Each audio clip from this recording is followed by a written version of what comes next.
नमस्कार, मी संतोष सोतार आणि आपण पाहत आहात शेल माझा। चंदगड तालुक्यात सध्या मटका व जुगार तसेच गोवा बनावटीच्या मद्य विक्रीचा अवैध धंद्याने पुन्हा उभारी घेतल्याची चर्चा होताना दिसत आहे।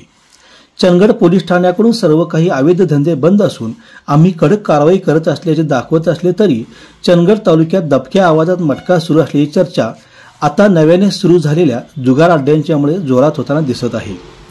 एखादी बातमी किंवा चर्चा त्याचबरोबर एखाद्या संघटनेने अवैध धंद्याविरोधात कारवाईसाठी मागणी केल्यास मुख्य सूत्रधारावर कारवाई न करता त्याच्या पंटरवर जुजबी कारवाई करून त्याला सोडून दिले जाते। त्यामुळे अवैध धंदे करणाऱ्यांच्यावर कोणताच धाक नसल्याचे दिसून येते।